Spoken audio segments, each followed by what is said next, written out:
3D Cheer Bear Acrylic Nail Art Tutorial by Hotpinkzebrapolish. Hi everyone! In today's video I'm going to be showing you the last video in my little Care Bear series, and this one is going to be for Cheer Bear, which is very appropriate with the nice rainbow across her belly. So I hope you like this one as much as I do, and don't forget to click subscribe to see all my future videos as well. So I'm going to begin with the same gradient that I started my other two Care Bear designs with, and when I was sculpting these I had so much fun with them in the little clouds. It's something that if you've never sculpted little clouds on a nail before with acrylic, I highly recommend it because it's so much more freeing and easier than doing it with a paint, because it just goes so quick and you just push the acrylic around a little bit and you get the fluffiest looking clouds. So if you guys are like me and enjoy things that are quick and easy and yet very satisfying, definitely sculpt these little cloud backgrounds, even if it's for a completely different set. It's just so worthwhile. But now I'm going to encapsulate the design with a layer of clear acrylic to make sure it is nice and strong and the clouds are protected and it looks all shiny and beautiful. The other great thing with doing an encapsulation like this is that it creates a little platform between the background and the foreground, or the background in your 3D art, so that it looks like the 3D art is floating, and it gives this really nice spatial effect. So if you guys have never seen that in person, try doing an encapsulation on a design and then sculpting 3D on top of it and you'll see it. It's just such a cool effect. And so then I'm going to file the nail into shape, and now with a pink I'm going to start sculpting Cheer Bear. So obviously I like Cheer Bear the best. One, I like the little rainbow belly, I can't lie, that's just too cute. And two, I can't possibly say I don't like pink. If you look at my Instagram handle and my YouTube channel name and everything, it's all pink for me. Hotpinkzebrapolish. So if there was a zebra print Care Bear, that one would probably take the cake for me, but this one's going to be a close second. So I'm going to begin sculpting Cheer Bear, and I started out with the pear-shaped head, and then I'm going to be adding a pear-shaped body. So you've got these two shapes that are actually very similar. The head is ever so slightly smaller than their bodies. And then I'm going to be adding in all of the little cheeks on the Care Bears. So I sculpted the first cheek, and then I'm going to move on to ears. So there's the first and second ear with the teeniest, tiniest little bit of pink acrylic, and then add a little bit more to her head. Kind of blend it out. You want those lines to all be very soft. You don't want like very specific, thick cheeks. You want them to all look like they're very soft and muted shapes. And there's the snout with white. Do their snout. Kind of blend that in, tuck it in from side to side, and then add the other cheek on the other side. So the first cheek was underneath the snout and the second cheek is over the snout, so you have to do them kind of in a layered effect and do one and then the other and go back and forth. A touch more of that pink acrylic to really get it some height for the cheeks. And all those little different layers of acrylic that you do really add up to a visualization at the end of dimension. If you don't want to go through all that process, you don't have to by any means.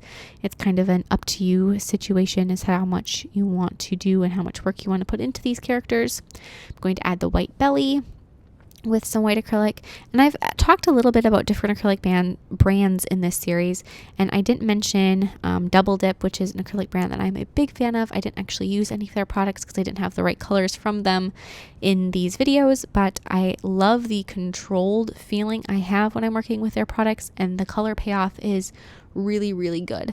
But for a white and a clear acrylic powder, my favorites that I've used so far are from Coupa. So I know I kind of was hating on their colored powders and their dipping powders, which are one and the same, but their colored dipping powders, I'm not like overly a fan of those particular products from Coupa, but their top coats and their white and their clear and their cover colors are all the best that I've used. So that white powder that you see that I'm using, it blended out so easy, and I patted it out into that circle effortlessly, if you noticed. And so those powders I am super impressed with, and I would always highly recommend their clear and their white from Coupa, as well as, like I said, their Gelfinity. I guess it's not Gelfinity anymore. That was always Coupa's name to fame, but their top coat and their matte top coat are really, really good. So if you haven't used those products from Coupa, give those a try, even though I'm not totally sold on their colored acrylics. So I'm going to continue sculpting all of the little bits of Cheer Bear here and there with the different shapes. Got her arms and her legs. And like I said before, each Care Bear in this series is going to be a different shape as far as how they're posed. And so their arms are a little bit different. I gave her a slightly more bashful appearance with her one paw up to her mouth. But then I'm going to keep adding all of those details, and you can switch them up. There's so many different poses you can find on the internet for the different bears if you wanted to play around with it and do something different. But now with a medium pink paint, I'm going to be painting all of the outlines on my little Care Bear. So I've got the outlines around the perimeter, and then there's also some outlines in the middle. So I've got some outlines around her cheeks and her facial features. So you're going to do around the snout and then each cheek, as well as do some outlines around both of her eyes. And I like to do the outlines for something like her eyes before I paint the white in the eyes, because then I have the opportunity with the white to kind of clean up my outlines. If they got to be too thick or too anything, you can always fix them with the white. And it works the other way. If you do the white first, you can always fix them with the outlines. And so it kind of depends on which way you have an easier time of it. But for me, it's easier to do outlines first and then the white. Also, you're going to do her eyebrows when you get to that stage of things. You're also going to want to outline all of her arms and legs and feet, and add a couple little kind of directional lines to really help with the visual look of all of the different bends and say her legs like by her knees. Also add a little heart-shaped nose, like I said, for eyebrows. And then with that same pink, you're going to do the first line of the rainbow that's across her belly. So instead of switching it up and doing like a darker shade of pink, you can just use the same one, and that is fine. I'm going to add some light pink highlights on her here and there across her forehead, cheeks, a little bit on her arms and legs, just really skinny little lines to give it some more of a highlight.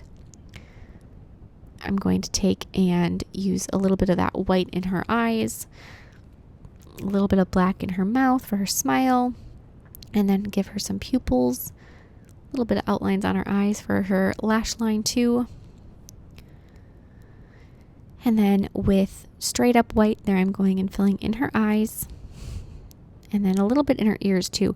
You don't have to overdo the white in the ears. You just want to have a little fleck of that white brightness in the ears.